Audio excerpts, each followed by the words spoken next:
Well, hello everyone. We're in Kennesaw, Georgia today at the offices of C.W. Matthews, one of our state's largest and oldest highway contractors. I'm excited to be speaking with Michael Bell and Dan Garcia together today.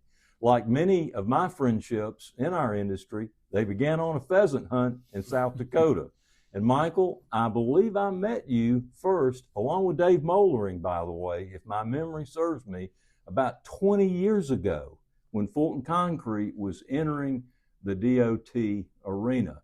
And we just launched our modern dispatch center with GPS truck tracking and statusing, and you came over for a tour of the operation. And I'm telling you, and I'm sincere, it's like this was a minute ago.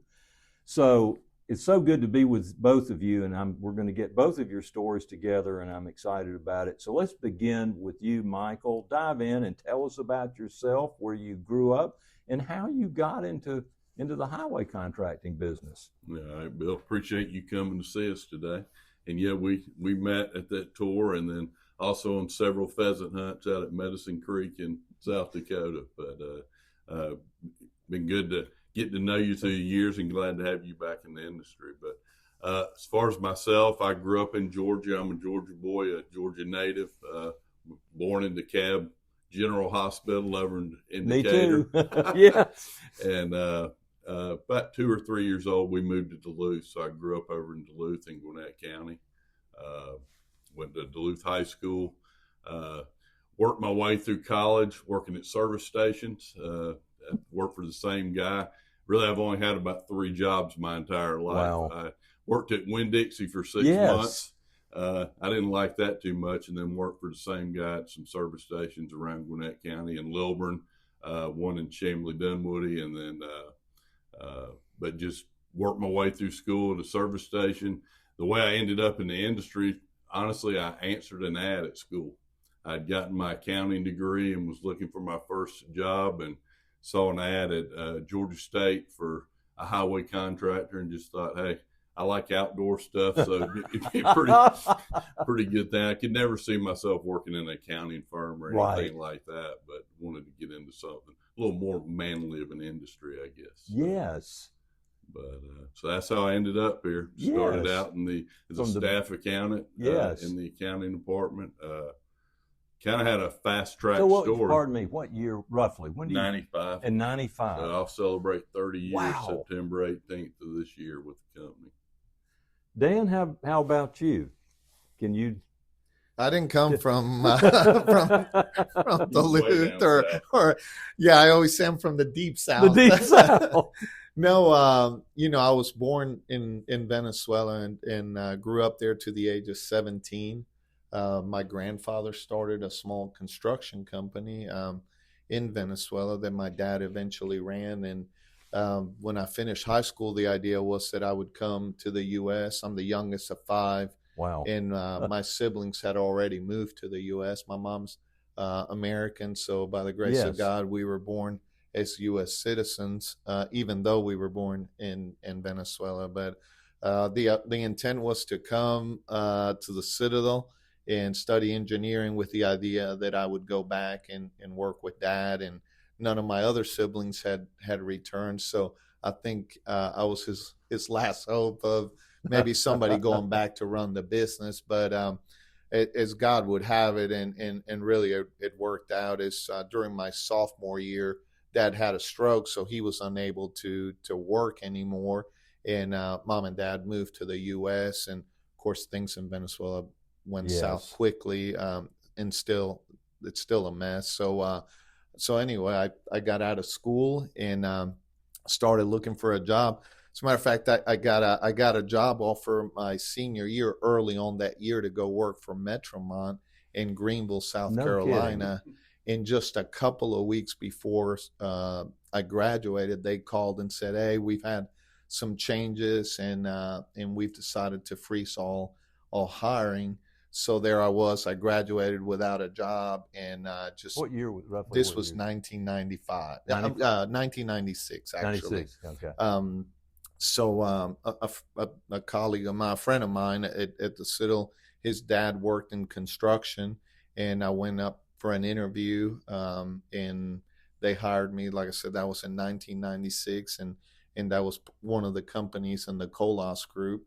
So I started with them, and then transferred to Pennsylvania. They asked me to go up there, work there for a little while.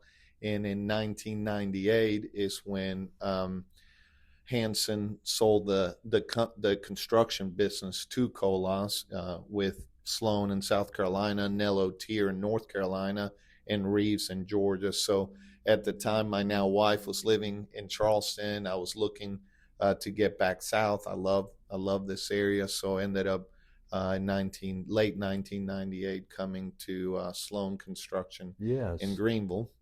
And then just a year later, Colas bought the Vulcan construction operations in South Carolina. So got involved with that. And kind of the rest is history. I came to Georgia in 2002 with Reeves, and then back to Greenville in 2012, still with them. And in 2013, just had the opportunity to come join Matthews, and it's been an amazing move. Obviously, loved working here, love the people, love the area. So that's a little bit of my background. So my son, my only begotten son, Billy, my namesake, who will turn 34 on August 31st, he married 2 years ago a lovely young girl from Venezuela. Oh my goodness, yes. That's awesome. And she's got to be good. She is and she's beautiful, and she's very kind, and we're delighted to have her in the family. They actually, I got to be careful, run off on a rabbit trail. They actually moved a year ago to St. Croix. Oh, so wow. He works in insurance investigation and consulting, and he works. So they're down there now. Oh, and goodness. Now we've learned that she's going to have a baby. Outstanding. So congratulations. So, absolutely. Well, good. So let's see. Let's move into talk a little bit about history of CW. And Michael, I think we talked before, it'd be good. Maybe you start and start as far back as you care to start, but bring us up to speed on the founding and that sort of thing, and then Dan can tell us more too. Right. So Dan, you don't be afraid to jump in either. But the company will celebrate 80 years next year. So the company's been around a little while. Started by Mr. CW. He had an 8th grade education, and after he returned from, I guess, World War II, he started the company with old surplus Army equipment, and just started grading farm ponds to start with, and kind of the rest is history. It just kind of moved into doing more and more. Was he a Georgia native? Was he? He was actually born over in Alabama. Okay. He was born in Alabama. I always say probably the smartest decision the man ever made was when he moved over here and settled in Cobb County, Georgia, because really it was a great place to launch a business. Yes. And really the growth that's happening in this area. You think if he'd have ended up, I don't know. Who knows? It's some podunk town, in South Georgia that hadn't grown. Would CW Matthews be the same company it is today? But it was kind of the perfect place, perfect time. And, the stories of him, I never actually worked directly with Mr. CW, but have worked with a lot of people who did. And he was just a real driven man, did not, just didn't take no for an answer. I'm sure he was on the brink of being broke several times, but he always just pushed through and was just determined. And I don't think the word can't wasn't in his vocabulary. Right. It was just, he was determined to make something of it. And then really and truly, he built it up. But, got to give Bob Matthews a lot of credit. Bob, when Bob kind of took it over as a young man, he returned from Vietnam, and Mr. CW turned the company over to him. Bob, anybody that knows Bob just knows how driven he is. And just, no nonsense. If Bob tells you you're going to do something, you're going to do it. He could tell us, go move Kennesaw Mountain this weekend. And you'd be after it. And everybody would figure out how to do it. He's just that kind of man that just sets his mind to something and motivates other people to do it. So let me pause you real quick. Right. And so, as far as the Matthews family tree, so to speak, so you've got CW, the patriarch. Yes. And then Bob his only. So Bob and Sam worked together in the company. Okay. Sam left right before I got here in '95. I don't know exactly what year he left, but they bought Sam out, and Bob, probably two brothers working together, Yes. I wasn't here during that time, but I'm sure that could be, that could be difficult. But Sam decided to move on and go do his own thing, and then at that point, Bob took over completely, took the company over, and then we really, I mean, you had Mr. CW, Bob, and now Matt Burton is now our chairman. He took over 2 years ago, but really, as far as leadership of the company, I mean, you've got those three individuals that have led this company all these years. You want I think Michael pretty much covered it. Now we're in the fourth generation. Yeah. So, Bob's grandson, Michael, and then Matt's son, Luke, are both involved. Okay. Some of the girls' husbands are starting to get involved in a couple of different roles. Not everybody, but here we are, fourth generation. Still not a lot of family involved. Even when Bob, runs the company for a long time, as you know, he brings Bill Hammock and then James Scott are kind of the two that basically build the company along with Bob. And then, they obviously non-family in Bill. And then, of course, then now Michael and I. So two people that are non-family members running the business. You might have to ask them, but I think it's been a good choice. Well, but it's kind of interesting, right? So like I said, we don't have a lot of family in the business, but definitely it's worked the way they've set it up. It's always struck me, the two of you always display just a tremendous amount of mutual respect. I don't know what's behind closed doors, but from where I see, I know.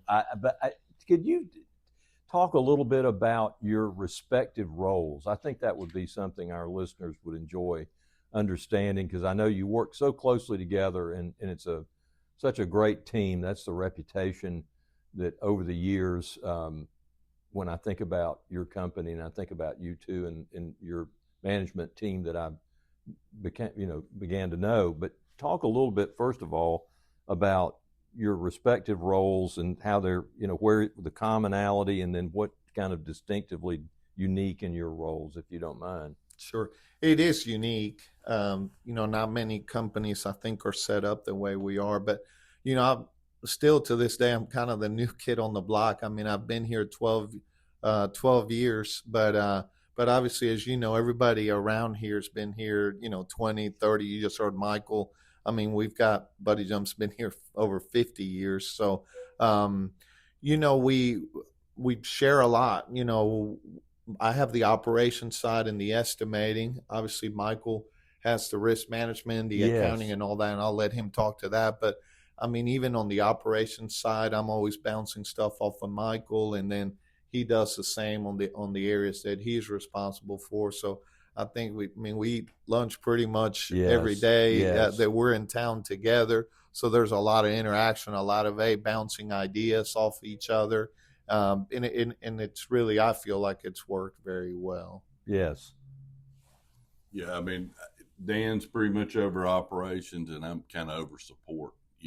I look after the equipment division, accounting, IT, risk management, all the things that aren't construction. But like you said, we work so well together. I always joke with Bill Hammock, I know he was hiring me a best friend when he brought Dan in, but that's kind of how it's turned out to be. That's wonderful. What a gift. Yeah. What a blessing. But we get along so well. And like I said, he sticks his nose in my business. I stick mine in his. Yes. But there's never really any egos or, nobody's getting upset about, I guess iron sharpens iron. Yes, it does. We kind of hold each other accountable, and whatever the situation is or problem or whatever, we kind of put our heads together, figure it out. So it's worked really well. Well, sure, that's the way it looks from the outside, by the way, and it's impressive. Someone that we all know said that I'd mentioned, I said, I'm going to see Michael and Dan. He said, well, when you talk to Michael, he says, is he still the the CFO, the Chief Fund Officer. Exactly. And that was a new one. I'm not. Yeah. So tell us about that little. That's a joker, and I tell them if you want to go hunting, fishing, do anything fun, I'm your man. So you can use your imagination as who. Everybody, I mean, every company's got a CFO, a chief financial officer, but not many of them have a chief fund officer. That's great. That's great. Good. Let's see. Say a little bit, each of you, about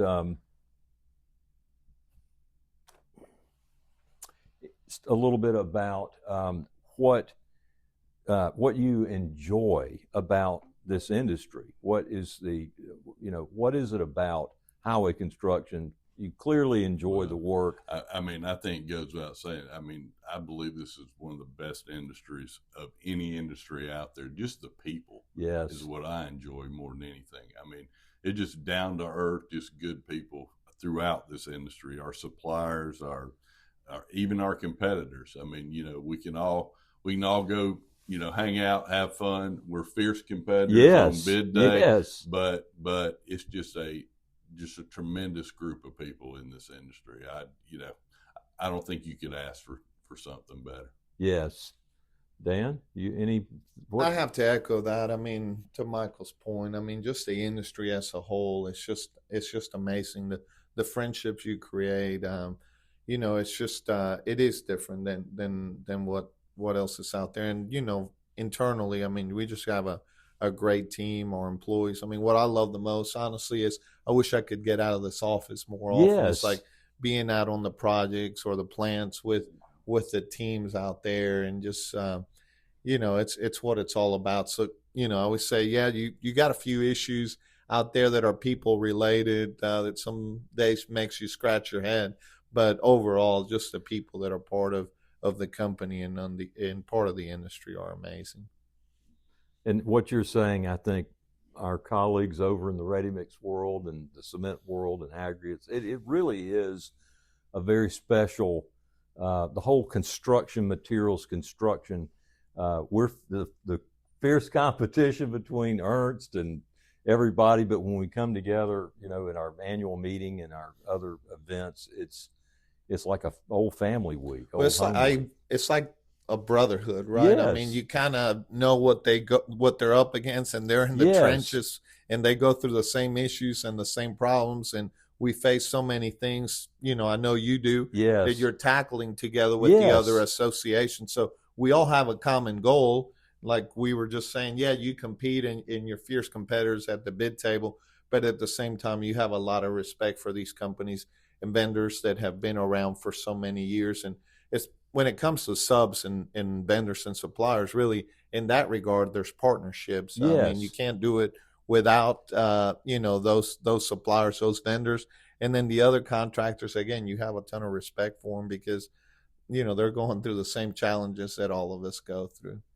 It really is a band of brothers kind of an environment. There's so many interdependencies. It's not like, well, I take this and I just hand it off to the next guy. No, I mean, there's the specifications, whether it's asphalt or concrete. There's a lot of, intricacies, and then the relationship piece is so critical. If you're gonna have problems. I mean, projects are so complicated in our world that if you aren't able to have a foundation of that relationship to be able to, not a matter of if but when, and let's solve it. So those are great points, and it kind of leads me into another question, and that is, what would you say about what has made, you say 80 years on the history of the company? What would you attribute the success of C.W. Matthews over a long, many decades, a number of business cycles? Some people would call it, what's your secret sauce, if you will, but what do you think sets C.W. Matthews apart, or those unique characteristics that's kind of the DNA? You know what I'm getting at. Yeah. I think first and foremost, going back to the people, I think, Bob, Mr. C.W. started, then Bob surrounded himself. He always said that around great people. So the team, I think, is is a big part of the success and the secret sauce. I don't think there's any, magic one or anything like that. The other that I got to give Bob a lot of credit for is, I mean, he took some risk early on. I mean, when you think about the acquisition in 2006 of APAC, I would have thought most people would have said it would be APAC acquiring Matthews, and obviously I was looking from the outside in, but that was a big move, a big risk, really, for the company doubling in size. But the other thing that I think the family has done a tremendous job in is, they basically invested right back in the company. Yes. So, whether it's acquisitions or, purchase of asphalt plants or maintaining great equipment. So, it's provided the tools for the company and for the future generations to be successful. So I think, like I said, I don't see it as, any special sauce. Obviously that, the attitude and determination, to Michael's point, what he was saying about Bob, it's like, making stuff happen. Like if a goal was set, there was not any excuses. I mean, the company's always, safety's been very important, but we're a production oriented company. So, it's about trying to look at, the small things and perfect them and try to stay, sharp so that, when tough times come, you can make those changes. But I will say that, the company being well capitalized has played an important role. Yeah, it's kind of hard to add much to Yes. what Dan said. He kind of hit it on. It's really just the people, and I think the leadership this company's had that just doesn't accept second best. Yes. I mean, we want to be the leader in this industry, and everybody in this company, is striving for that goal. So it's just good people. We're a big company, but it's still a family company, and honestly, it feels like you're working with a bunch of your brothers, and just family. We just care about each other, and everybody kind of holds each other accountable. And that's what outside looking in, everything you say. I mean, just everyone that I've interacted with over the years, I see that determination, that production. Very focused on, because it's critical in our business. Whether it's ready mix, work by being the low bidder, Yeah. right? Yes. So for the most part, other than our asphalt sales, obviously that's huge and very important to us. But the work we do is all public. We no longer do private work, other than with our acquisition in Savannah with Baker. But yes. But it's it's kind of in the DNA of everybody in the company. Yeah, James and Bill, they each had their favorite sayings. So Bill was, we have to be the low cost provider. That's got to be on your mind at all time. Yes. And then James's favorite saying, don't surprise the bonding company. So no. Always keep them informed. Keep them in, yes. No, that's really good. And I'm going to kind of tie in a little bit with a question around, I'm always interested to hear about how you handled and responded to the Great Recession. Clearly, it affected some of us differently than others, but nonetheless, it was a challenging time. I enjoy just hearing a little bit about what you faced and some of the things that came from that.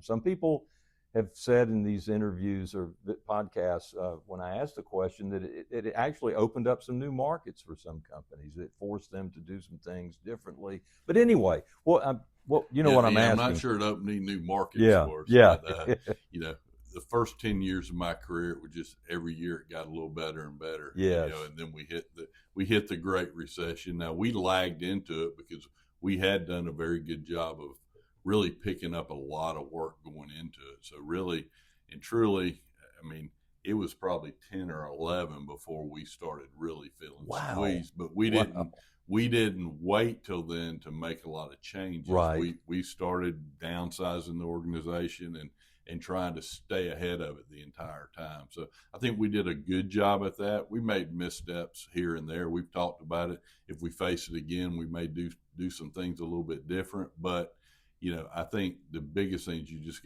we were proactive, and it kind of helped. We made money the entire time through that whole downturn, and I contribute that to I'll give Bill Hammock some credit. He got us a lot of work going into it. And Yes. then we adjusted the organization as it came down. Yes. To fit what the new normal was. That's interesting that you say it was kind of like 10 to 11 before it really kind of hit you guys, if I understood you. But Yes. But one neat thing we have going on right now is we've got this advanced leadership program, internal training, and we've got 20 people in it. Is current officers of the company had recently maybe got into those roles, and some middle managers, high potential, but they're all presenting different topics. And one of the topics that they're going to be presenting on, one of the teams, is the next downturn. yes, Because one of the things is, as you know, some of the younger guys that are around, and ladies, some of them didn't experience that Yes. time. So, we all know this business is cyclical. It's a matter of when it's going to happen again. Hopefully we don't see it in our careers, but we wanted them to kind of be thinking about it. So to Michael's point, it wasn't perfect. I mean, everybody was trying to figure it out. It's kind of like during the COVID time, like you hadn't been faced with it. So it takes a little bit of Yes. time to figure out what works or what doesn't. But we wanted them to be thinking about, okay, what are we going to do different? What are the things they're interviewing some of the team that was here, kind of what didn't go well when it happened, and what would we do different if the next downturn came? Because again, if you think about it, we got a great team in their 30s, kind of your son's age. They really didn't experience that. So we want them to be ready the next time and kind of learn from our mistakes. You triggered a question, which always happens.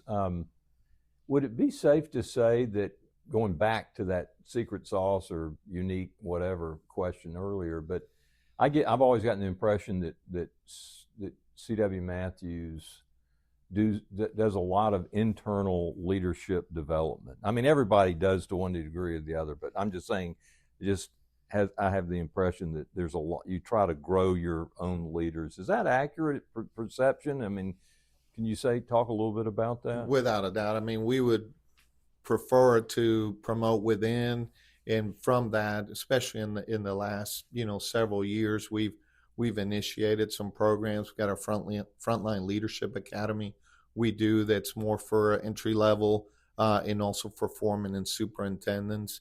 And then, like I said, we just started this advanced leadership program, which we're really excited about. This is the first time we've done it. It's a year-long program.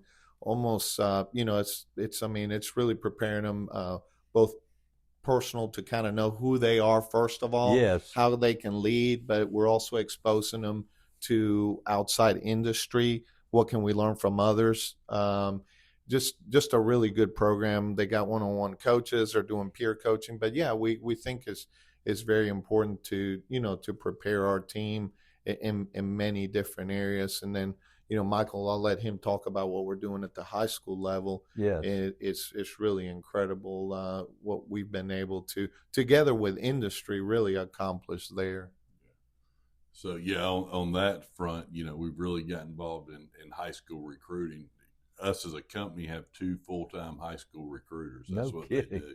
Wow. And then with David Mullering's help and yes, the industry, we've got 25 programs out there in high schools throughout the state for the heavy equipment operator program. So it's all about finding young people, bringing them into your company, and then letting them kind of grow up in the company. That's where you're going to find your best people. And so we're focused on that. And that's always been a secret to our success, is yes, finding young people and having them grow up in the company. When you look at our leadership, Dan's kind of the outlier. I mean, Dan did a great job coming in and fitting in and yes, becoming a part of the team. But you look at Bill White, Lee Smith, Jeff Shropshire. I'm going to leave somebody out. Frank Crumley. Yeah. All these guys, that's what they have in common. I mean, Bill White started with a shovel in his hand working on an asphalt crew yes, for our company. Kevin Eubanks came straight out of high school. These guys are just, that has been our secret, is getting people in there young, and you raise them. You know what I'm saying? You help raise them and develop their character and their habits and their drive, and it just, when you start bringing in people from, and we've made some outside hires and they've been good, and I think it's okay to sprinkle them in. Yes. But your core culture's got to be folks that you kind of have homegrown and brought up. And now, Dan mentioned these programs we put in place. We formalized a lot of this stuff. Before, a lot of it was just done informally. Yes. With, somebody mentoring somebody or taking an interest in somebody and helping them develop. I'm super excited about these programs we've got in place, the advanced leadership. And the Frontline's now been going on for several years and it's paid some dividends for us. Yes, and as you mentioned Bill, I hadn't seen Bill in a number of years, but I remember getting to know him and hearing some of his story and some of the things that he faced in his life. And one thing was clear as I talked to your team is the appreciation for the investment and the care that that Bob and you, of course, but the company has demonstrated to people, investing in them early on, supporting them through family crisis. And when you demonstrate that type of material commitment, it's tough to not appreciate it and be faithful and loyal, and it just, to me, as I listen to you, it just fosters a culture of loyalty, of a desire to go move Kennesaw Mountain or whatever the mountain is. We've done some other things. We've really actually tried to step that up even more. I mean, we have a company pastor on staff, and wonderful. The sole intent of him is to come alongside our folks if they have crisis or challenges in their lives, because we're all going to face them sooner or later, and having somebody on staff that gets to know them before they get into a crisis mode or have a problem that they're comfortable with and they can talk to has been a huge thing for us. You just triggered something. When I was waiting in the lobby there, I'm standing there stretching my back from the drive, and I looked down and there was a little notepad on the side table, and I looked down at it and it said Exodus 14:14 on a notepad. Somebody scribbled Exodus 14:14 on a notepad, and I looked up and said, Lord, is this something that I need to, before I sit down with Michael and Dan, I better check it out. So I pulled up Exodus 14:14, and let's see if I can find it here real quick. Me or Dan didn't write that down, so. The Lord will fight for you, and you have only to be silent. So I'm not sure I've got to speak to do this interview, but isn't that a great verse? So anyway, let's make sure I didn't lose my place here in our recording. We're still good. Good. I've never done that before. But it seemed appropriate. So you do have a pastor on staff. It's been a game changer. I mean, really just kind of this idea, those values have been part of the company since the inception, but I think in the last few years we've been more open about that and bringing the pastor on, which Todd's just a great person. But, this idea, Matt Burton is pushing us even farther in that area of, it's not just about building roads and bridges and all that. If we can build great men and great women, then they'll build great roads and great projects. So I think your perspective also changes as you get older, but we're super focused on that. It's like, doing the right thing and trying to just develop people. We're not pushing faith on them, but they know it's there, it's available. It also puts a lot of pressure on leadership because, the worst thing we could do is, it just be words and not act upon it. And obviously we all fail and are sinners, but it's this idea that overall that's what we want to do. It's more important than just, paving a road or an airport or whatever the case may be.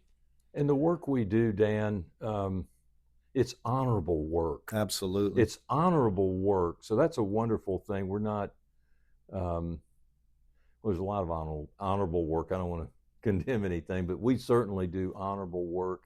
And it's delightful to hear what you're telling me about having the pastor and having paying attention to faith. And the good book says, "He who honors me, him will I honor." And I believe that's true. And, as you said, none of us does it perfectly, but the desire to please him, the desire to honor him, if that's in your culture, if nothing else, it sure makes for good work days, doesn't it? It sure does. I tell you, we have some of us go. Todd leads a men's group Thursday mornings. We always have our operations meeting Thursday at 7, so at 6, some of us gather, and it's like, the 1 hour of the week, like how you put everything in perspective, and it just kind of, it's like builds you up, right? It's like that energy drink kind of thing that just gets you fired up and obviously cleanses your heart and kind of puts things into perspective. So it's been awesome. And another one of our groups does it with a gentleman that worked for us for many years, Alan Scott. He still utilizes one of our conference rooms on Wednesday. Another group does that. So I think, it's like-minded people that kind of have this idea, again, like we were just saying, that it's more than just, building roads. So. Yes. No, that's great. Slight change in gears just a little bit. I'd like to talk about Ready Mix. After all, we're the GRMCA, and sure, a great relationship, our members and your members with highway contractors, and all of, like you said earlier, all the associations. There's great camaraderie and collaboration. So the question, one question that comes to mind, just basically, talk a little bit about, when you think about Ready Mix, what just basic expectations in this day and age, what are things that come to mind that you really look for from your Ready Mix producer partners? What are some of those things that really matter to you when you're selecting? We all know it's the cost and price. It's a big deal. Yes. I mean, for us, it is because of being, most of our work being low bidder, but it's not all, and it's definitely not the most important. I mean, a couple of years ago, we all suffered a little bit through the service side. Things were so busy, and yes, there was days we were having to plan work around what we could get for the day. Right.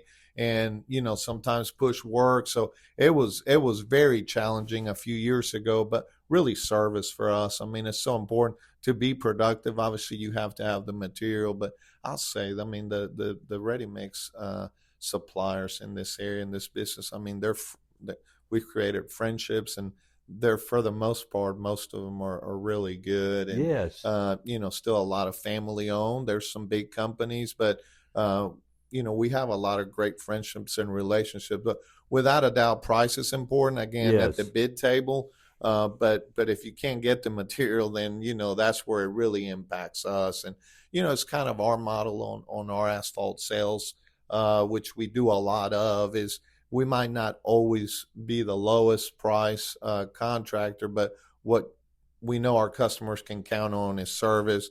Our plants are going to be available. So, when things get tight, I think some people forget that, but it's really what we try to push. Obviously, you got to be competitive, but the service is the most important. And those relationships are obviously important as well. There's not much to add to Right. that. I think you covered it. But, yeah, I mean, service, a few years ago when we couldn't get ready mix and cutting our crews short and things Yes. like that, you realize how important that part of it is.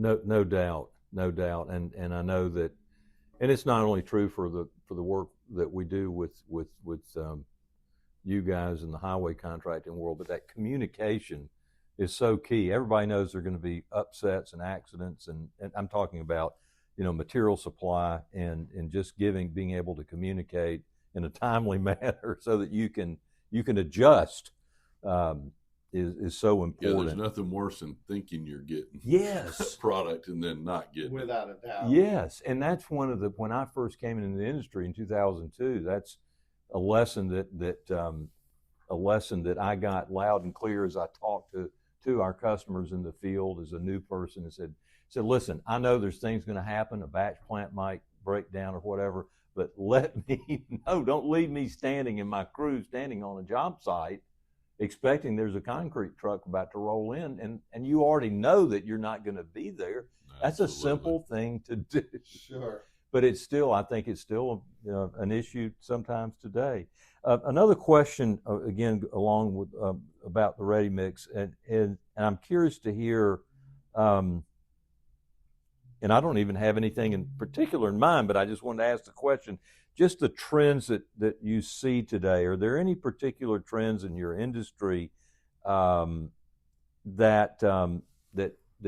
we need to be aware of? And I think, Dan, we talked a little bit about, on the concrete side, and with a lot of the big data centers and Amazon, so on and so forth, the whole sustainability trend, which what we see, it's not about to go away or anything like that. So it's something that our producers are trying to respond to.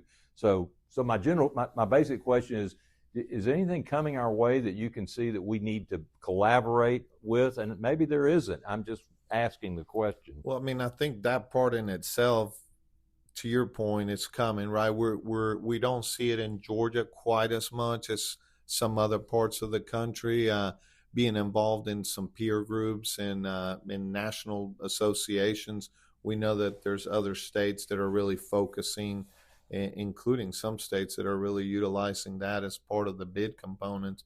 So, we're not seeing a ton of that here, but it's obviously something that we want to work together on, right? I mean, we would hate for the industry to get less funding, for example, for not meeting certain requirements or anything like that. So, it's got to be in our minds, but we're not seeing a huge impact on that. I mean, we were talking a little bit earlier before we got started on funding. I mean, that part is just so important with the infrastructure bills coming to an end next year. I think together all associations at the state level and national level need to be focused on that.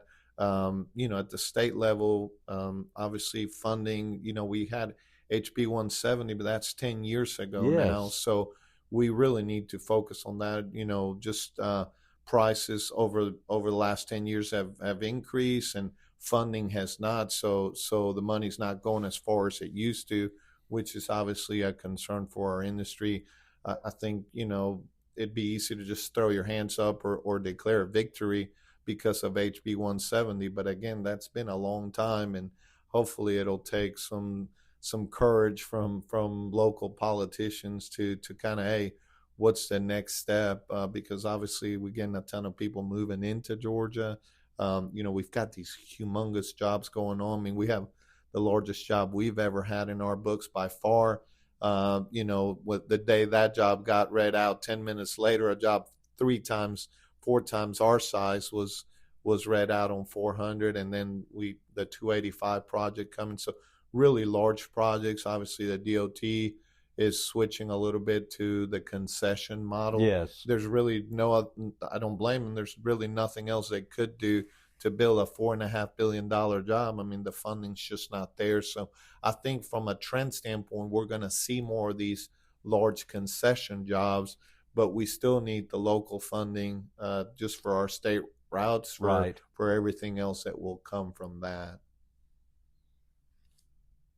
Anything to add to that? Yeah, I'm not sure on sustainability, but I'd say one of the big trends is there's going to be a lot of work coming based on, like Dan was just saying, between our project over on the West Interchange, you've got 400, and then that top end 285. Yes. I don't know if you've seen that rendition.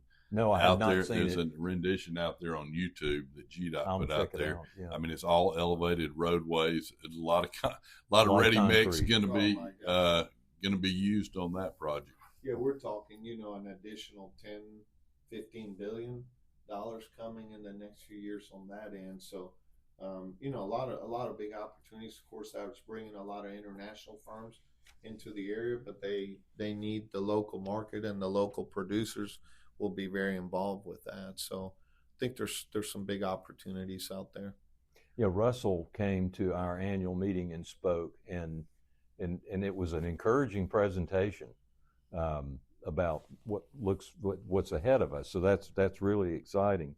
But Yeah. I will say we got to be cautious about that because Yes. again, these big concession that the regular program, those funds are not increasing. I mean, Governor Kemp's been great. He gave some additional funds last year, but what does that look like going forward? I mean, the local market again.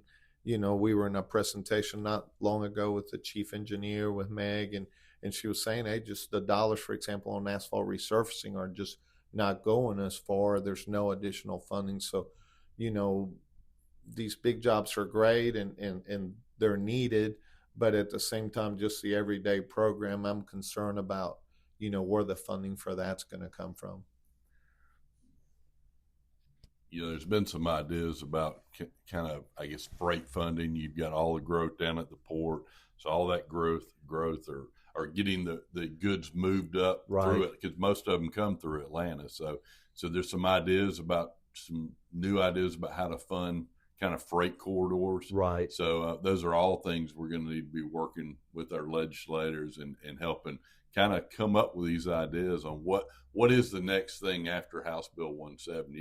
It got us to a good point, but there's got to be the next funding solution for Georgia. In addition to, we really need the Highway Trust Fund funded in a way that is actually generating, instead of just borrowing from the general fund.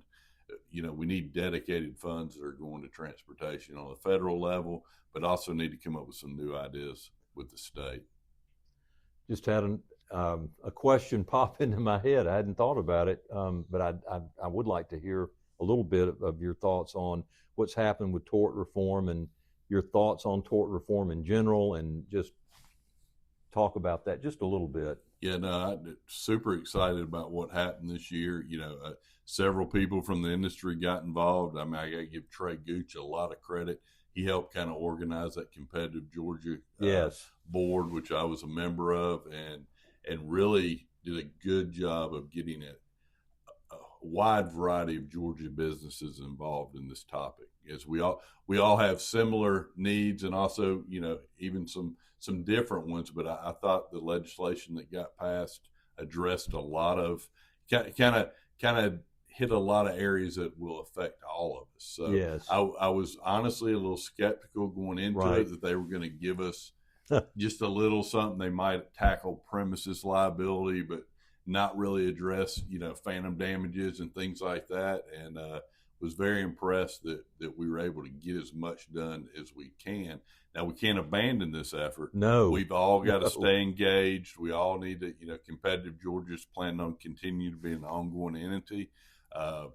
This session, maybe we try to get a little bit more, but if nothing else, we just need to keep playing defense, because we didn't end up in this shape overnight. We sure didn't fix it overnight. No. But if we back off now, it'll erode away and we'll end up in as bad or worse position than we're at. So we've all got to stay focused on that issue and keep that at the forefront of what one of the things we're fighting for. In addition to funding and things like that, it's got to be something that stays on our radar, and we make sure that we continue making it better. And, hopefully we'll see some fruits from this, see some insurance rates start coming down.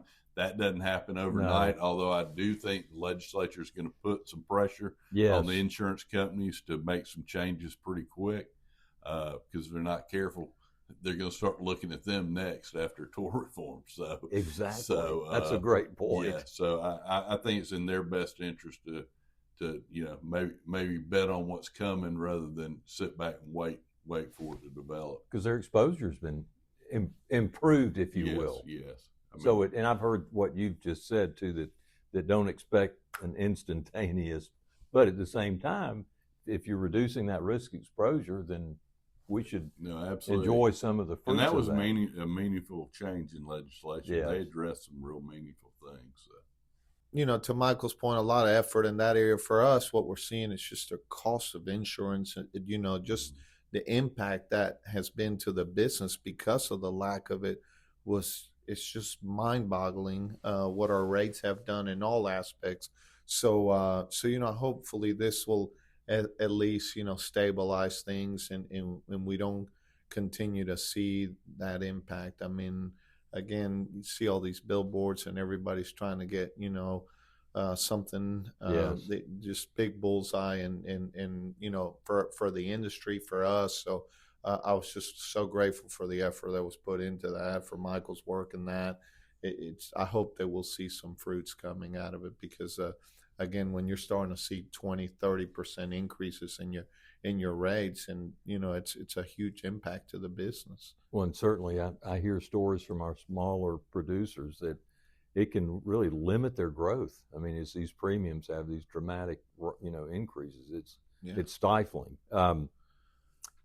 I've got one last question. I always like to hear some thoughts on, and that is new people coming in to this industry and into your company. What's some of the sage wisdom or advice? What do you think people need to hear to help them understand what really matters? How do you be successful, if you will, coming to work, say at CW?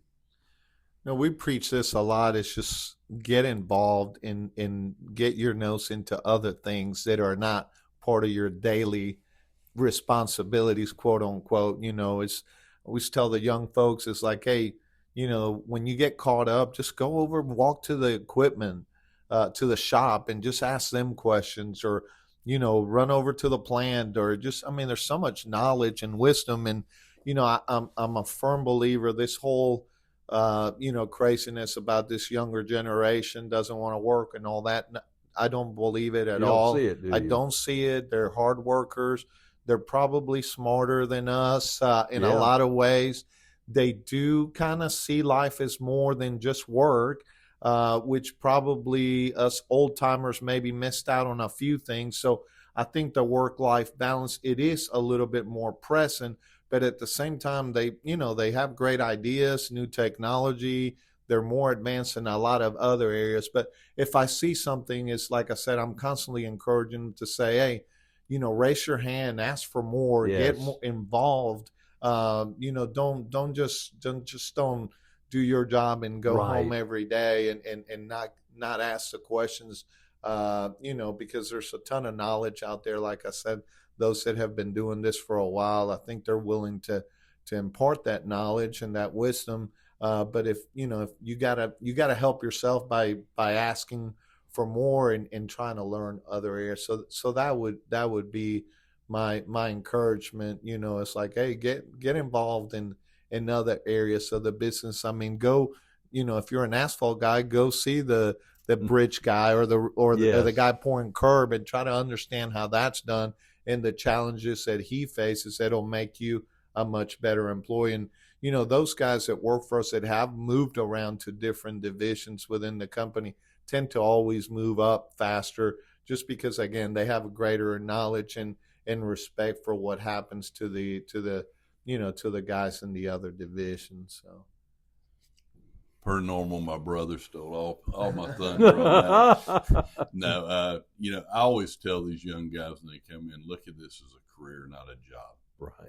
That's the most important thing. Be willing to go through some rough days and not be ready just to hang it up. But like Dan said, I think just being willing to get involved and move around and, just learn as much as you can about the whole company, not just your little area. Become an expert in what you do, but also be willing to go look outside the box and see what others are doing and just get involved. Like Dan said, most of the guys at the upper level of management have worked in several different divisions. They didn't stick in one thing their entire career. They were willing to, when a challenge came up, a big project, anything, they were the ones that kind of raised their hands and were willing to do something a little bit different. I'll use Frank Crumley as an example. Frank Crumley was a dirt mover, Wow. And we got the Atlantic Station project, and it was going to have a lot of paperwork and a lot of detail. And that was a strong suit of Frank. And they called him in to basically be an office manager in a way, but he developed a lot of skills that made that project successful, then carried on to the 5th runway. And, and he didn't stop there. He ended up looking after asphalt plants and then back into roadways. So guys that are willing to just whatever the big challenge is, just step up and do it. I mean, that's where your opportunities are going to come. You know, you just stick to what you know, and people don't think about you when something big comes up and they need some help that's a little bit out of the ordinary. Well, and clearly the culture and the leadership fosters that type of a mindset. And you know, some places aren't that way. No, you just take care of your thing. But you're actually the opposite. Hey, if you're caught up here, you know, go over and you encourage it, I guess. Sure. Is what I'm trying to say. Well, we're seeing it today with the West Interchange, with that kind of being a big deal for us. We're drafting a lot of people into that project. Yes. to make sure that it's successful. So, I mean, it happens all the time. I mean, there's always some big project or problem or something that we need help with. And those that are willing to step up yes. and take on those challenges are the ones that are going to kind of rise to the top. Very good, my friends. It's been so good to see you both, and I'm glad that we were able to make this happen. And I'm look forward to continuing to work together with you guys, and I sure wish you well. Bill, thank you. I appreciate you coming and talk to us. It's fun, right? Yes. It's kind of reminiscing, but also looking at the future and just, you know, I don't know you as well as Michael. I didn't get to do all those stunts at the chief fund officer, but anytime I've ever heard your name or been around you, you know, I really respect you and just appreciate what you and your association's doing for the industry. We value that very much. Well, thank you. Thanks, Dan.